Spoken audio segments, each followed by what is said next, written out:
అందరికీ నమస్కారం. సరే, ఇప్పుడు రాష్ట్రం అంతా 2 రోజులుగా జగన్మోహన్ రెడ్డి గారు ఆయన కట్టుకున్న ప్యాలెస్ గురించి, దాని మీద వైఎస్ఆర్ కాంగ్రెస్ పార్టీ వివరణ, విశాఖపట్నం ప్యాలెస్ మీద ఆయన వివరణ, ఏదో ఒక ఐకానిక్గా కట్టాలి అనుకున్నాం. ఆ తర్వాత మరి కొంతమంది అధికారులు మరి విశాఖ రాజధానిగా అనుకున్నప్పుడు మరి అధికారులు ఈయన ఇక్కడ ఇల్లు వచ్చిన ఆఫీసు ఉంటే చాలా బాగుంటుందని సూచించారట. ఆ సూచన మేరకు స్వల్ప మార్పులు చేసి ఆయన నివాసానికి అనుగుణంగా స్వల్ప మార్పులు చేసి ఏదో సింపుల్గా కేవలం ఒక 500 కోట్లు ఖర్చు పెడితే, అంటే అతని ఉద్దేశంలో అతను తినేసింది 1000 కోట్లు 1,00,000 కోట్లు ఉంది కాబట్టి అవన్నీ మర్చిపోయి 500 కోట్ల కోసం ఎదగోవడం ఏంట్రా అన్నట్టుగా మరి ఆయన ఫీల్ అయ్యారా అన్నది నాకు అర్థం కాల. అంటే ప్రజలకి ఇంకా ఇంగిత జ్ఞానం లేదు అని జగన్మోహన్ రెడ్డి గారు ఎందుకని భావిస్తున్నారు అనేది నాకైతే అర్థం కావట్లా. ఈయన 5 నెలల క్రితం 7 నెలల క్రితం వాళ్ళ అధికారులు ఐడెంటిఫై చేశారని చెప్పడం జరిగింది. 3 సంవత్సరాల క్రితం ఆ కొండ మీద ఆ రిషికొండ కోట కట్టడం ప్రారంభించారు. అది అందరికీ తెలుసు. నేను సుమారు 2 సంవత్సరాల క్రితం ఒక బ్లాకు జగన్మోహన్ రెడ్డి ఇంటి బ్లాకు, ఆ పక్కన సెక్రటరీస్కి ఒక బ్లాకు, సెక్రటరీస్ వీళ్ళందరూ కనీసం 10-15 మంది సెక్రటరీలు ఓవర్ నైట్ స్టేక్ కానీ కపుల్ ఆఫ్ డేస్ స్టేక్ కానీ ఇంకొక బ్లాక్ అని చెప్పి ఇప్పుడు 2 ఏళ్ళ క్రితమే నేను చెప్పా. అది రికార్డు ఉంటుంది. 2 ఏళ్ళ క్రితమే నేను ఏ బ్లాక్ దేనికోసం కట్టాడు, ఈ విజయనగరం బ్లాకు, గజపతి నగరం బ్లాకు, కళింగ బ్లాక్, ఇవన్నీ తొక్కలో కవర్లు. అతను ఇల్లు కట్టుకుంటున్నాడు, ఇంటి దగ్గర ఒక ఆఫీస్ కూడా పెద్ద ఆఫీస్ పెట్టుకుంటున్నాడు. ఎలా అయితే తాడేపల్లి కొంప పక్కన ఉన్న ఆఫీస్ నడుపుకుంటూ సెక్రటేరియట్కి వెళ్లకుండా ఎలా కాలక్షేపం చేస్తున్నాడు, విశాఖ రాజధాని అని చెప్పి అలాగే కాలక్షేపం చేయబోతున్నాడు అని చెప్పి నాకు ఎప్పుడో తెలుసు ఈ విషయం. ఆ విషయాన్ని నేను అప్పుడే చెప్పడం జరిగింది. మరి ఇలాంటివి మరి ప్రజలకు తెలియదు అనుకుంటారు, ఏమనుకుంటారు. కేవలం ఎవడో అధికారి ప్రవీణ్ ప్రకాశం, ఇంకెవడో మాలోకం ప్రకాశం వాళ్ళు సూచించారట సీఎం గారికి ఇదైతే భలే సూట్ అవుద్దని. అందుకని అప్పటికప్పుడు మార్పులు చేసి మరి అప్పటికప్పుడు 26 లక్షల కమోడు, 50 లక్షల టబ్బు,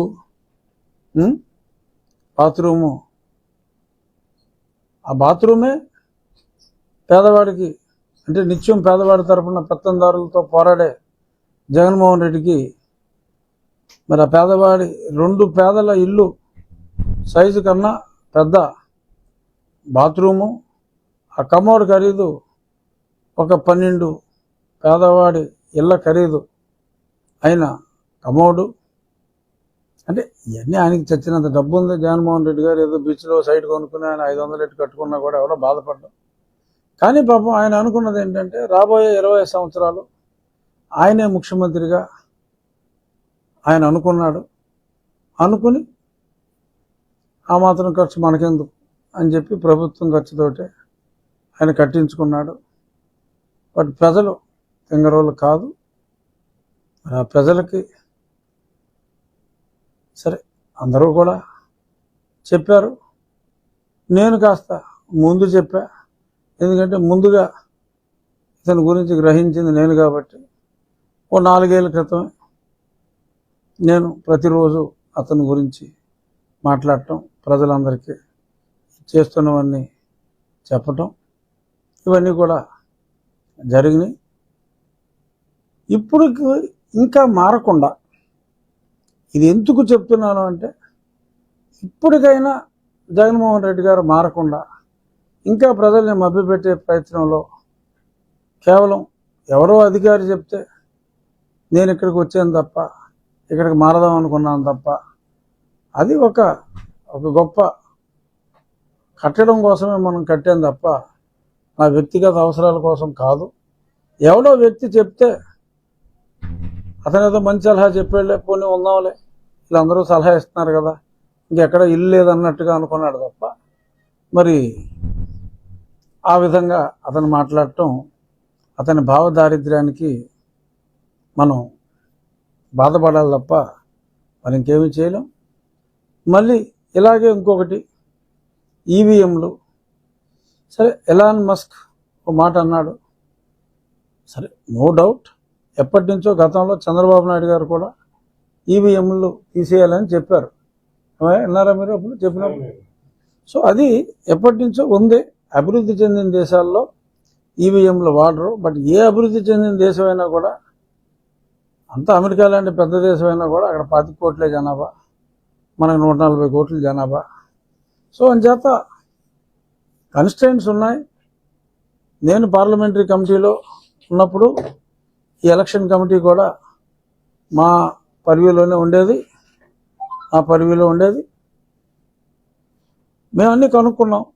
మనం వాడే సిస్టంలో 1-2 మిషన్లు అంటే ఏమో, any electronic machine is susceptible అని గతంలో మా పార్టీ అధ్యక్షులు అన్నారు, చాలామంది అన్నారు.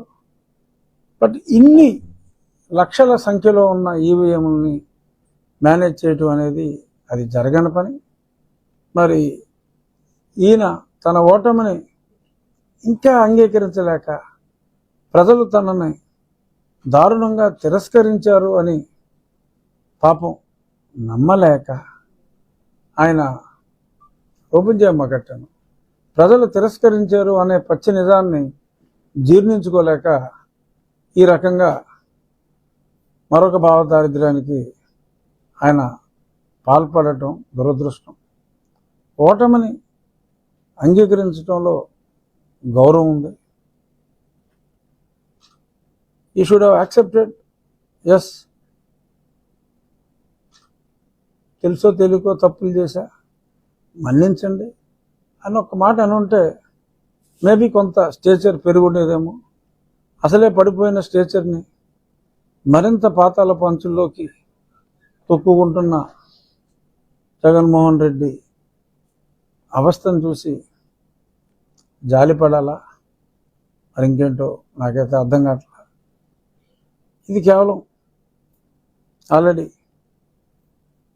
పడిపోయిన వ్యక్తిని నేను మరింత పడదోసే దిశగా కావాలని నేను మాట్లాడతలేదు. అది సభ్యత కాదు, సంస్కారం కాదు. ఇకనైనా మారాలి, ప్రజలు తెలివైన వాళ్ళని చెప్పి జగన్మోహన్ రెడ్డి గారు అంగీకరించాలి. ఇంకా ప్రజల్ని పనికిరాని వాళ్ళుగా, మూర్ఖులుగా భావించవద్దు అని చెప్పి వైఎస్ఆర్ కాంగ్రెస్ పార్టీ, సరే 11 సీట్లున్నా, ప్రతిపక్ష హోదా లేకపోయినా అదొకటే ప్రతిపక్షం. సో కాబట్టి ప్రతిపక్ష హోదా లేని ప్రతిపక్షానికి నా సూచన ఏంటంటే, be dignified in your statements. ఏం మాట్లాడినా కన్స్ట్రక్టివ్గా ఉండేలాగా మాట్లాడండి తప్ప ప్రజల్ని డిగ్రేడ్ చేసేలాగా మాట్లాడొద్దు. Let there be constructive criticism అని మరొకసారి తెలియజేస్తూ, ఇక అది వదిలేసి నియోజకవర్గానికి వద్దాం.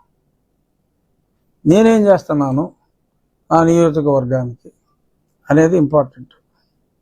ఎందుకంటే ప్రస్తుతానికి, సరే అది ప్రస్తుతానికి అవుతుందా, పర్మనెంట్ అవుతుందా అనేది ప్రస్తుతాన్ని పక్కన పెడదాం. ప్రస్తుతానికి నేను టోటల్ ఫోకస్ అంతా కూడా మరే బాధ్యత అప్పచెప్పలేదు కాబట్టి పూర్తిగా నా నియోజకవర్గానికి నేను పరిమితమై, ఎలాగా నిధులు లేమైతే చాలా దారుణంగా ఉంది. ప్రభుత్వం మారినప్పటికీ కూడా ఓవర్ నైట్, మరి ఎందుకంటే చాలా హామీల బడ్డెన్ ఉంది. మరి పెన్షన్లు, మరి 50 ఏళ్ళకే పెన్షన్లు, ఎన్నో సూపర్ 6లు ఇవన్నీ ఉన్నాయి. అవన్నీ ఉన్నాయి కాబట్టి ప్రభుత్వం మీద ఎక్కువ బర్డెన్ పెట్టకుండా మరి నా నియోజకవర్గాన్ని ఎలాగ అభివృద్ధి పదంలో ముందుకు తీసుకెళ్ళాలి అనే దాని మీద నాకు కొన్ని ఆలోచనలు వచ్చినాయి. నేను జిల్లా కలెక్టర్ గారు, మా జిల్లా కలెక్టర్ గారితో, మన జిల్లా కలెక్టర్ గారితో, ప్రెస్ మీట్ ఇక్కడ కాబట్టి మన జిల్లా కలెక్టర్ గారు సుమిత్ కుమార్ గాంధీ గారితో చర్చించడం జరిగింది. ఇందులో భాగంగా నేను ఎన్నికల ప్రచారంలో కూడా చెప్పింది డ్రైనేజ్ అండ్ ఇరిగేషన్ సిస్టమ్ పూడిక తీక అసలు ఉమ్మడి జిల్లాకే గత 5 సంవత్సరాల్లో మరి ఎంత ఇరిగేషన్ సిస్టమ్ ఉంటే 5 కోట్ల రూపాయలు కేటాయించడం జరిగింది.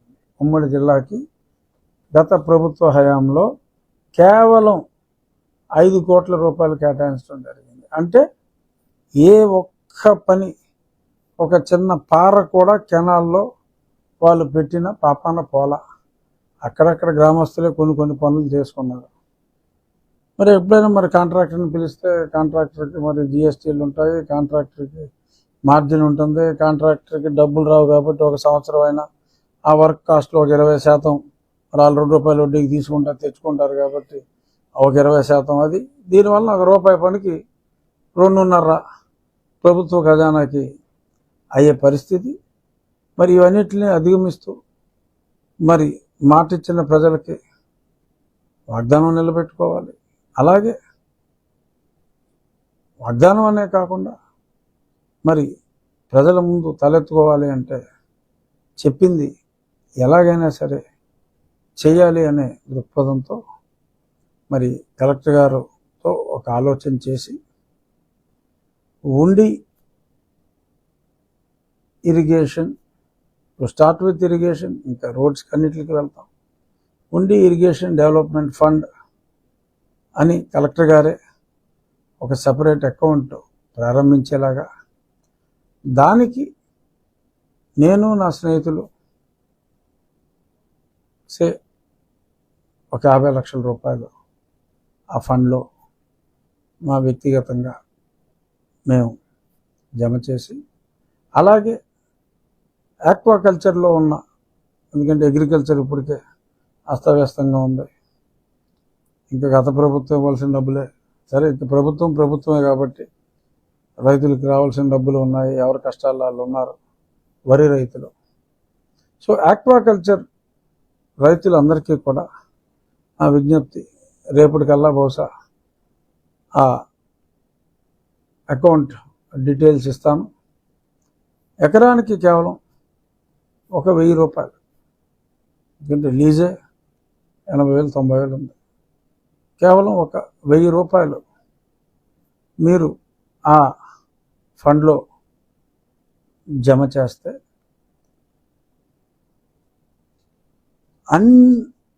అన్ని కెనాల్స్లో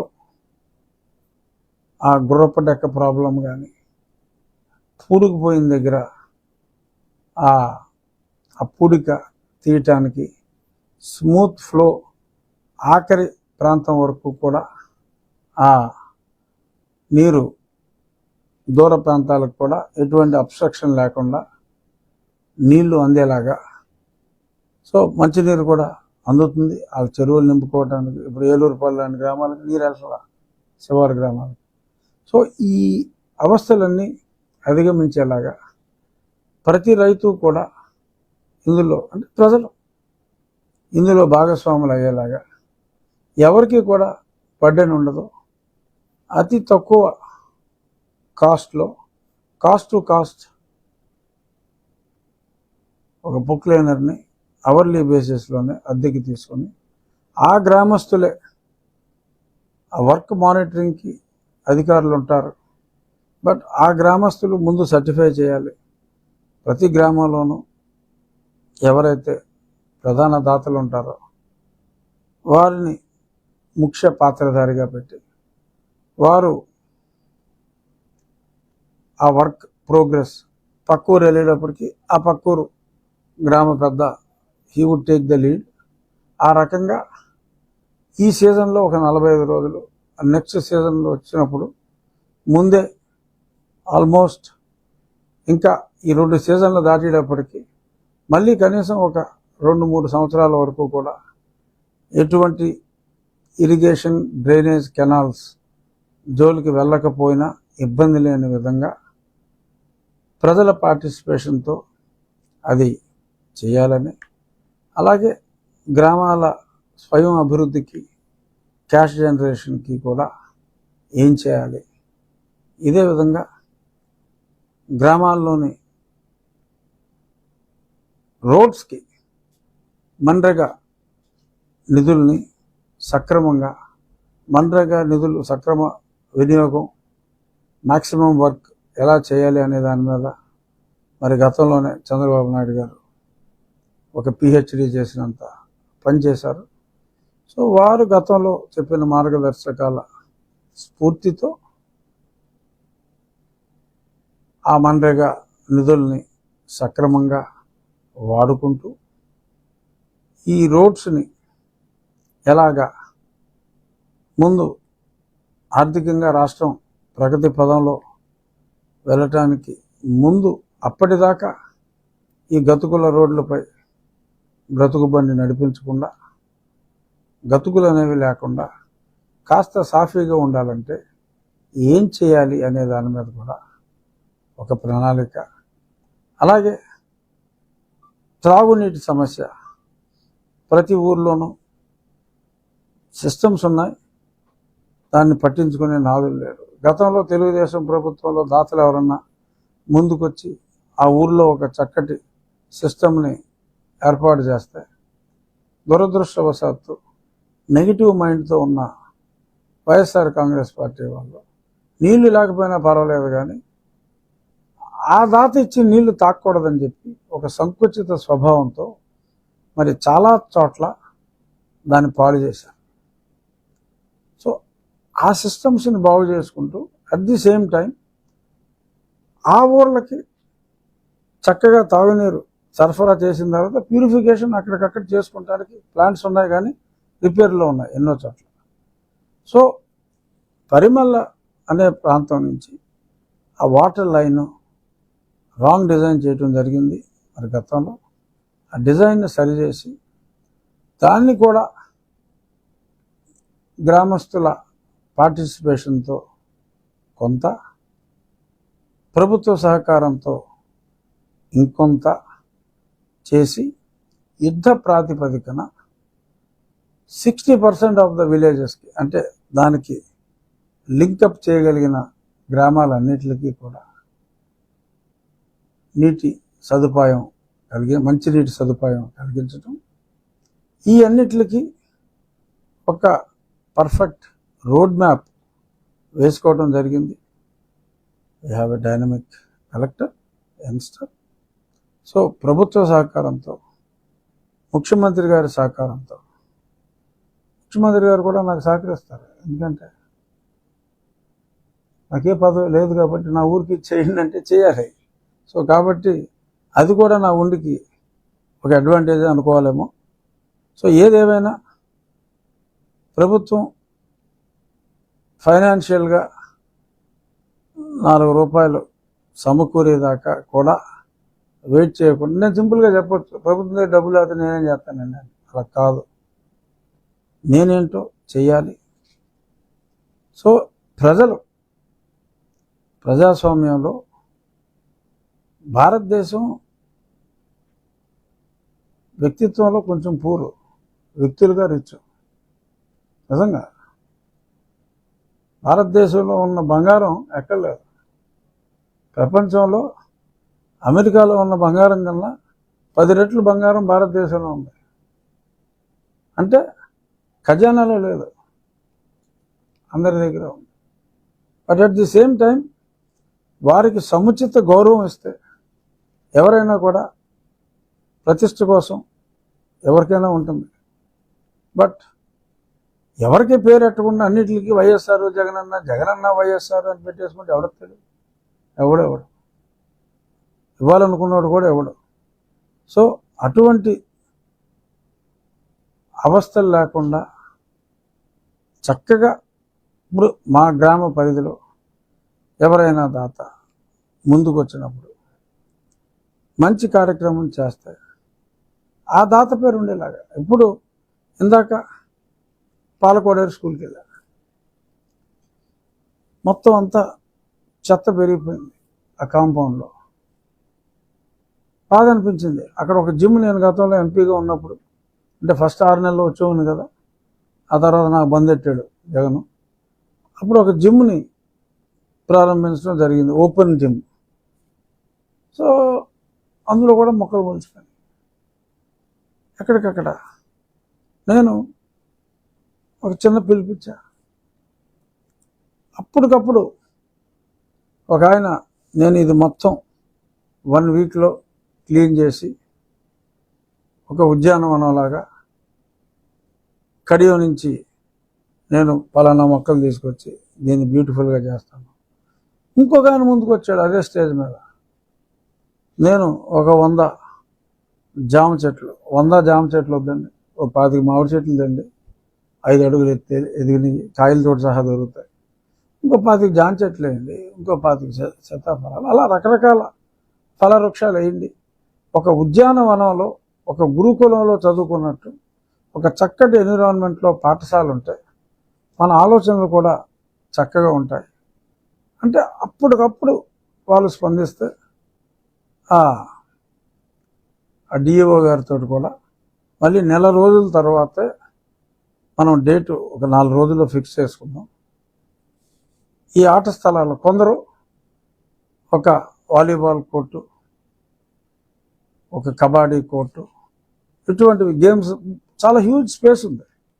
ఇటువంటివన్నీ కూడా ఆ క్రీడా ప్రాంగణాలు, చక్కటి ఉద్యానవనం, ఒక ప్రశాంతమైన ప్రకృతి ఉండేలాగా చిన్న మోటివేషను. ప్రభుత్వానికి దమ్ముడి ఖర్చు లేదు, ఆ ఊర్లోనే డబ్బున్న ప్రజలు. కాకపోతే ఆ గార్డెన్ దగ్గర ఒక బోర్డు పెడతాం, సో అండ్ సో పలానా నాయుడు గారు, పలానా రాజు గారు, లేదంటే పలానా శాస్త్రి గారు సౌజన్యంతో నా బోర్డు పెడతాం, వాళ్ళకు సాటిస్ఫాక్షన్. సో ఇలాగా అన్ని ప్రభుత్వం చేయక్కర్లేదు, ప్రభుత్వం మీద కూడా ఎక్కువ ఆశలు, ఎందుకంటే చిన్నాభిన్నం చేసాడు కాబట్టి మోహన్ రెడ్డి గారు. మనం మన కాళ్ళ మీద మన గ్రామ ప్రజల, బెదవారు ఉన్నారు, బెదవారిని మనం డిస్టర్బ్ చేయకూడదు.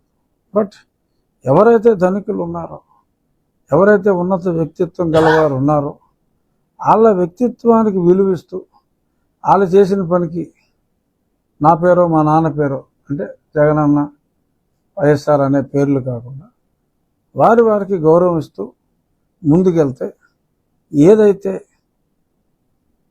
ఒక రోడ్డు కావచ్చు, ఒక డ్రైన్ కావచ్చు, ఎన్ని పనులైనా చేయొచ్చు. అలాగే మొన్న నాకు ఒకరు వచ్చి నాకు డయాలసిస్ భీమవరంలో ఎక్కడా దొరకట్లేదండి, ఏలూరు వెళ్ళి చేయించుకోవాల్సి వస్తుంది, చాలా ఇబ్బందిగా ఉంది, ఫలానా హాస్పిటల్లో నాకు డయాలసిస్కి చేయించుకునే అవకాశం ఇవ్వండి. ఏంటి డబ్బులు ప్రాబ్లమా? కాదండి, ఎక్విప్మెంట్ లేదు. అంటే కిడ్నీ ఉద్దానాలు ఇచ్చేసామని చెప్పి జగన్మోహన్ రెడ్డి గారు చెప్పేవాడు. అసలు డయాలసిస్ చేయడానికి ప్రొవిజన్ లేకుండా డయాలసిస్ పేషెంట్లు విజయవాడకి, ఏలూరుకి వెళ్ళి మరి డయాలసిస్ చేయించుకోవాల్సిన పరిస్థితి వచ్చిందంటే, నీ ఇంటికో డాక్టర్ వస్తాడు, అలో డాక్టర్ పథకాలు, ఇవన్నీ దేనికి? అంటే అతను పెట్టిన పథకాల గురించి చెప్తున్నా. అంటే చెప్పేది కొండంత, చేసింది గోరంత కూడా లేదు. అలాగని ఇప్పుడు ప్రభుత్వాన్ని నాకు ఇక్కడ ఒక అత్యాధునిక డయాలసిస్ సెంటర్ పెట్టు అంటే సొమ్ము లేదు. మరి ఏం చేయాలి? నిన్న నేను ఆకివీడులో డాక్టర్స్ తోటి మీట్ అయినప్పుడు ఆ సమావేశంలో ఈ చర్చ వచ్చింది. వెంటనే ఒక సలహా ఇచ్చారు, ఆకివీడులో కొత్తగా బిల్డింగ్ హడావుడిగా ఓపెన్ చేశారు, రూమ్స్ ఖాళీ ఉన్నాయంటే ఉన్నాయి. ఓకే, తక్షణం నేను అప్పుడే హెల్త్ మినిస్టర్ గారితో మాట్లాడి, అయ్యా మీ ప్రభుత్వానికి ఏమి ఎక్స్ట్రా ఖర్చు లేదు, సత్యకుమార్ గారు నా మంచి స్నేహితుడు, 3 డయాలసిస్ ఎక్విప్మెంట్స్ మేము దాతలం ఇస్తాం, ఒకటి నేను, ఒకటి మా అభివరం సత్యనారాయణ రాజు గారు, ఇంకోటి ఇంకెవరో కూడా 2-3 కలిసి ఇస్తూ ఉన్నారు. సో అలా ఆ ఎక్విప్మెంట్ మేము ప్రొవైడ్ చేస్తాం. ఏమో భీమవరంలో దొరకని వాళ్ళు కూడా అక్కడ ఖాళీ ఉంటే అక్కడికి వెళ్ళి వైద్యం చేయించుకోవచ్చు. సో ఒక కిడ్నీ బాధితుడికి నేను 15 రూపాయలు ఇస్తాను అని జగన్మోహన్ రెడ్డి గారు అన్నారు, చంద్రబాబు నాయుడు గారు అన్నారు. ఇస్తారు, బట్ డయాలసిస్ చేయించుకోవడానికి ప్రొవిజన్ కూడా ఉండాలి. సో ఈ ఇన్ఫ్రాస్ట్రక్చర్ మీద ప్రభుత్వం మీద ఆధారపడటం అనేది కరెక్ట్ కాదు. హృదయం ఉన్న మనుషులు ట్యాప్ చేస్తే ఇక్కడి నుంచి మరి విదేశాల్లో కూడా సెటిల్ అయిన వాళ్ళు చాలామంది ఉన్నారు. వాళ్ళందరూ కూడా వాళ్ళు ఇచ్చిన డబ్బు సక్రమంగా యూటిలైజ్ చేస్తే కోట్లు ఇచ్చేవాళ్ళు ఉన్నారు. సో పర్మిషన్ కావాలి, దానికి ప్రభుత్వ సహకారం కావాలి. ప్రభుత్వ సహకారం సంపూర్ణంగా తీసుకుంటూ చంద్రబాబు నాయుడు గారి ప్లానింగ్తో ముందుకెళ్తూ, వాళ్ళ విజన్తో ముందుకెళ్తూ, ప్రభుత్వ డబ్బుల మీద పూర్తిగా ఆధారపడకుండా అడ్మినిస్ట్రేషన్ మీద ఎక్కువగా ఆధారపడుతూ, డబ్బుల విషయం వచ్చేటప్పటికి లిమిటెడ్గా ఆధారపడుతూ, ప్రజల్ని మోటివేట్ చేసి, అంటే డబ్బున్న ప్రజల్ని మోటివేట్ చేసి, మరి నేను అంటే మీరే ఇవ్వండి అంటాం కదా, అందరినీ మీరే ఇవ్వండి అంటాం కాకుండా ఎంతో కొంత 1%, 2% నా వ్యక్తిగతంగా నేను కూడా కంట్రిబ్యూట్ చేసి మీరు కూడా ఇవ్వండి అని చెప్పి అడిగి, ఎన్నో పరిశ్రమలు ఉన్నాయి, ఆక్వా పరిశ్రమ ఉంది, ఆక్వా ఇండస్ట్రీ, కెనాల్స్ అన్నీ డెవలప్ అయ్యి ఏ ఇబ్బంది లేకుండా వ్యవసాయం చేయగలిగితే ఆక్వా ఇండస్ట్రీకి మంచిదే. వాళ్ళని కూడా I will try to make a part of it. ఇలాగ అందరినీ కూడా ఎక్కడ అవినీతికి తావు లేకుండా ట్రాన్స్పరెంట్గా కలెక్టర్ గారి కంట్రోల్లో, ప్రభుత్వ అజమాయిషీలో అకౌంట్ ఓపెన్ చేసి దాని ద్వారా ప్రజలందరికీ సేవలు అందించి, ఏదైతే మేము చెప్పాం, ఇంకా కూపేర బ్రిడ్జ్ ఉంది, రీటెండర్ పిలుస్తున్నాం, వాళ్ళకి ప్రభుత్వం ఏదైనా అడ్వాన్స్ ఇవ్వడం ఆలస్యం అయితే కొంతమంది మళ్ళీ బిల్లు ఇచ్చినప్పుడు తీసుకునేలాగా ఇనిషియల్ స్టార్ట్ చేయడానికి అడ్వాన్స్ ఇవ్వడానికి కూడా కొంతమంది ముందుకు వచ్చారు. ఆ రకంగా ప్రగతి పదంలో మన నియోజకవర్గాన్ని ముందుకు తీసుకెళ్ళటానికి ఉండి నియోజకవర్గ ప్రజల సహకారంతో, కొంతమంది నా స్నేహితుల, నా వెల్ విషర్స్ల సహకారంతో, కలెక్టర్ గారి సంపూర్ణ సహకారంతో, చంద్రబాబు నాయుడు గారి ఆశీర్వాదాలతో ఈ ప్రయత్నానికి నేను నాంది పలకడం జరిగింది. బహుశా సాయంత్రానికి అకౌంట్ కూడా ఓపెన్ అవుతుంది. రేపు నేను అకౌంట్ డీటెయిల్స్ కూడా మళ్ళీ మీడియాతో షేర్ చేసుకుంటాను. ఆ డీటెయిల్స్ని కూడా, ఆ అకౌంట్ నెంబరు, ఆ డీటెయిల్స్ అన్నీ కూడా మీరు కూడా మీ మీడియా ద్వారా జనాలందరికీ చేరువ చేసి, ప్రగతి పదంలో మన నియోజకవర్గం ముందుకెళ్ళటంలో మీడియా పాత్ర కూడా డెఫినెట్గా, ప్రజల ఆర్థిక సహకారంతో పాటు మీడియా ఆర్థిక సహకారం కూడా ఎంతో అవసరం. మనందరం కలిసి ఉండి నియోజకవర్గాన్ని ఉండి ప్రజల సహకారంతోనే ముందుకి తీసుకెళ్దాం. ఇది నా ప్రణాళిక. మీరు ఏమైనా ప్రశ్నలు అంటే సరదాగా అడగచ్చు. నియోజకవర్గానికి సంబంధించి అకౌంట్ కలెక్టర్ గారి అకౌంట్ ఓపెన్ చేస్తారు. అవును, అది ఓన్లీ ఇరిగేషన్ సంబంధించి టోటల్ అన్నిటికీ అంటే ప్రధానంగా ఇరిగేషను. ఇప్పుడు ఇరిగేషన్ పనులు అయిపోయినాయి, మనకి ఫండ్ ఉంది. ఫండ్ ఉంటే దాన్ని ఇతరత్ర అవసరాలకు కూడా తప్పకుండా ఈ నియోజకవర్గంలోని సమస్యలకి వాడుకుంటాం. ప్రధానంగా ఇరిగేషన్ అండ్ వాటర్, మంచినీటికి కూడా drainage and irrigation, water system, water resources కనుకోండి, అది మంచినీళ్ళు అవ్వచ్చు, సాగునీరు అవ్వచ్చు. మళ్ళీ సాగునీరు తర్వాత మరి అది ట్రైన్లోకి వెళ్ళాలి కాబట్టి ఏదైనా నీటికి సంబంధించిన దానికి ప్రిడామినెంట్గా ఆ ఫండ్. సో దాతల సౌభ్రాతృత్వాన్ని బట్టి కొంచెం ఎక్కువ కలెక్ట్ అయితే పనులు 100 కోట్లు కూడా ఉన్నాయి, బ్రహ్మాండంగా చేసుకోవచ్చు. At the same time cleanliness కూడా ఇంపార్టెంట్. ఎవరికి 10 నిమిషాలు కష్టపడితే, ఒక వ్యక్తి 10 నిమిషాలు కష్టపడితే కూడా రోడ్లు నీట్గా ఉంటాయి. ఒక అవగాహన కల్పించాలి. ఒక చోట మనం ఇప్పుడు ఆకివీడు మురికి కోపం, ఒక ప్రాంతాన్ని మనం నీట్గా చేసి మోడల్గా ఇది అంతా ఇలా చేయండి, సో మీకు ఏమన్నా సహకారం కావాలంటే మేము ఇస్తాం అంటే డెఫినెట్గా ఆ ప్రవర్తనలో మార్పు వస్తుంది. చెత్తగా ఉంటే దాన్ని ఇంకా చెత్త చేస్తారు. మనం ఒకసారి బాగు చేసి చూపెడితే ఒక ప్రాంతాన్ని చెత్తగా చేయటానికి ఎవరికి మనస్కరించదు అని నా భావన.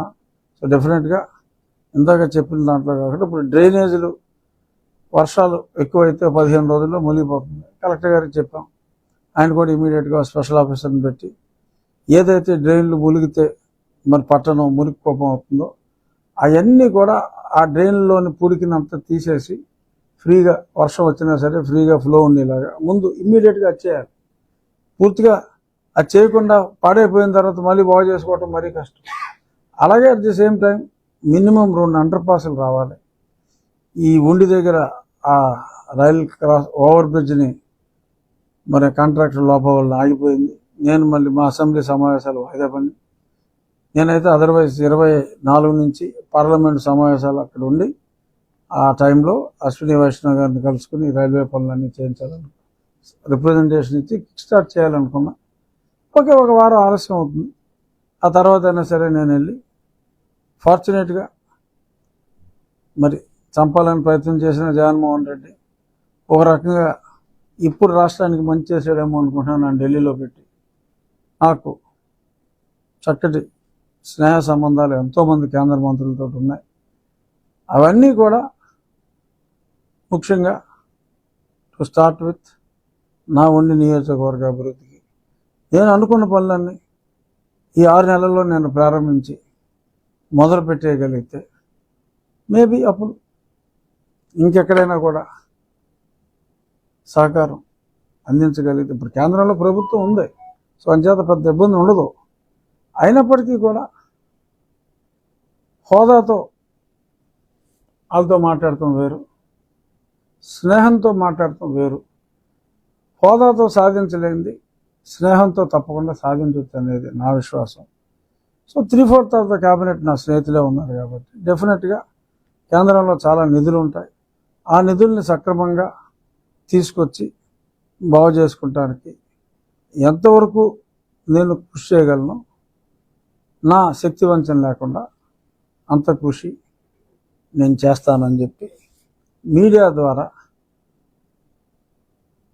ఉండి నియోజకవర్గ ప్రజలకి నేను తెలియజేస్తున్నాను. ఇప్పుడు ఓవరాల్గా మీరు ఎమ్మెల్యే అయిన కాడి నుంచి ఇవాటి వరకు కూడా నియోజకవర్గం అంతా పర్యటిస్తున్నారు. దీంట్లో మేజర్గా పబ్లిక్ మిమ్మల్ని అడుగుతున్న ప్రధాన సమస్య ఏంటంటే అవన్నీ ఎలక్షన్ టైంలోనే అడిగారు. వాళ్ళు అడగకముందే నేనే చెప్తున్నా.